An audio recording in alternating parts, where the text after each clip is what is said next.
Welcome to English Clear Voice, your space to learn and practice English with ease. Join us daily for clear lessons, simple tips, and real conversations to boost your English skills. Welcome to the Deep Dive. Today we're jumping into something we all do pretty much all the time, but maybe don't think much about the language involved. Right. Paying for groceries. At the supermarket. Seems simple. Exactly. But there's this whole hidden world of supermarket English, and we've got this English language lesson source that really breaks it down. Yeah, it's quite detailed. So our mission today is to take that simple checkout process and unpack it. Find the key phrases, the cultural bits, the vocabulary that helps you actually sound fluent in this everyday situation. Sort of decode the whole interaction. Yeah, decode it, like a shortcut to feeling comfortable. And our source actually gives us this great little dialogue to start with. It sets the scene perfectly. Okay. Imagine customer, cashier, that little checkout dance. Let's just picture it based on the source text. Cashier voice simulation. Excuse me, sir. This is the express checkout lane. 15 items or fewer. Looks like you have more. Customer voice simulation. Oh, come on, I have 16 items. Cut me some slack, will you? Cashier voice simulation. Fine. Place your items on the belt. Push your cart through. Paper or plastic? Customer voice simulation. Plastic. I used to have a couple of coupons. Cashier voice simulation. No problem. Sir, these coupons expired yesterday. Customer voice simulation. Darn, oh, well, I guess it's just not my day. Thanks anyway. Cashier voice simulation.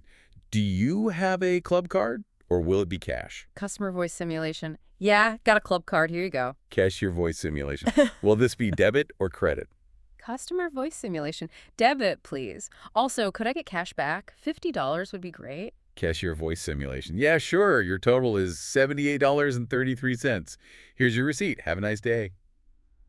Okay, so that first bit, right at the express lane, that really kicks things off. Totally. Because after that whole cut me some slack moment, you're really into the journey, the supermarket English journey. And it starts with a choice, doesn't it? Which checkout lane are you going to pick? Right. And what's interesting, like the source points out, is how the language immediately signals, well, efficiency. A checkout lane is just, where you line up to pay. Simple. But then you have the express checkout lane. For 15 items or fewer. Exactly. That 15 items or fewer isn't just a rule. It's kind of a cultural thing in the U.S., right? It's all about speed for those quick trips. Yeah. And some people get really serious about that count. Oh, definitely. Which brings us back to our customer with his 16 items. That plea, oh, come on, cut me some slack, will you?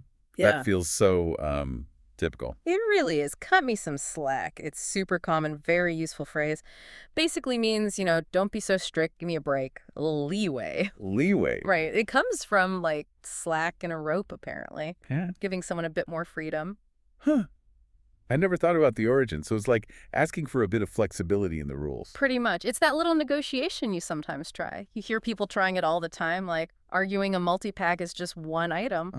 Yeah, I've seen that. Okay, so you've navigated the lane politics, maybe successfully, maybe not. Then you usually have to put your stuff on the belt. Yep, the belt.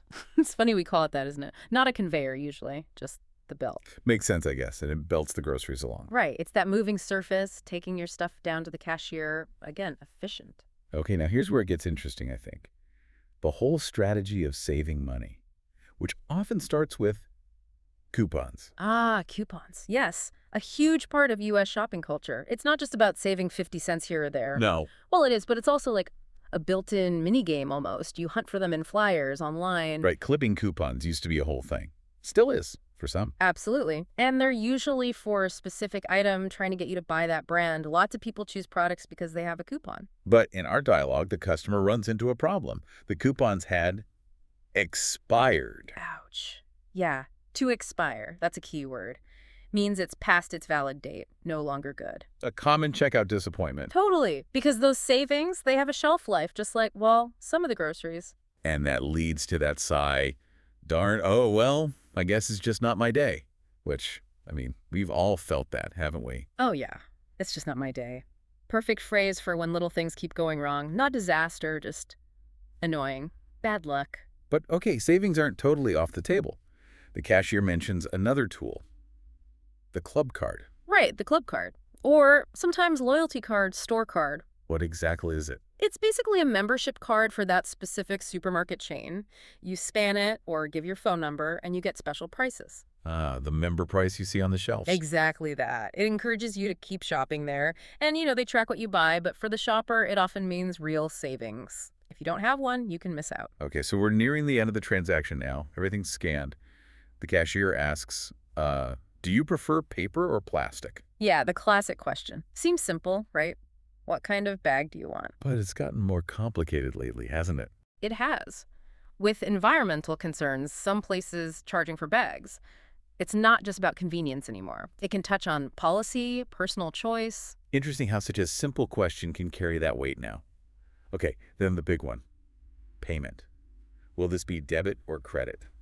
The standard options. Debit pulls money straight from your bank account. Like using your ATM card. Right. And credit is, well, using borrowed money from the card company that you pay back later. And in the U.S., cards are pretty dominant for this, right? Oh, massively. Way more common than cash in supermarkets these days. You still can use cash, of course, but cards are king. Our customer chose debit, but then asked for something extra. Cash back, Yeah. $50. Yeah, cash back. Super handy feature. Explain that again. Sure. You basically tell the cashier you want to add an extra amount, say $50 onto your debit card purchase. So you pay your $78.33 grocery bill plus $50 on your card. Okay. And then the cashier just hands you $50 in cash from the register along with your receipt. Ah, so it saves you a trip to the bank or ATM. Exactly. You use the supermarket checkout as an ATM, essentially. Very common. Got it. And then finally, the dialogue wraps up. Total is $78.33. Customer gets the receipt. Transaction complete. Done thousands, millions of times a day. But there's another cultural insight from the source material worth mentioning here. Oh, yeah. What's that? About the cashiers themselves. In the U.S., it's really common for cashiers, especially in supermarkets, to be high school or college students. Right. Working part-time, after school, summers. Exactly. It's often a first job. And this might influence the interaction style a bit. It's usually polite, but very transactional, efficient, get the job done. Less chatty, maybe, than in some other cultures. Potentially, yeah. Focus on the process. Paper or plastic, debit or credit, have a nice day, boom, next customer. So wrapping this all up, what have we learned here? We took this super normal thing, buying groceries, and found all this language packed inside. We really did. Phrases like express checkout lane, cut me some slack, expired coupons, club card, cashback. They aren't just vocabulary words. No, they're like keys, aren't they? Keys to navigating the situation smoothly, understanding the unspoken rules, the cultural context. Right. Knowing how and why they're used. Exactly. It's not just about knowing the dictionary definition. It's about seeing how it all fits together in a real conversation, a real place. That's what helps you sound more natural, feel more confident. It really empowers you in those everyday moments. So here's something to think about. Next time you're somewhere familiar, like the supermarket, maybe just pause. Yeah. Listen. Look around.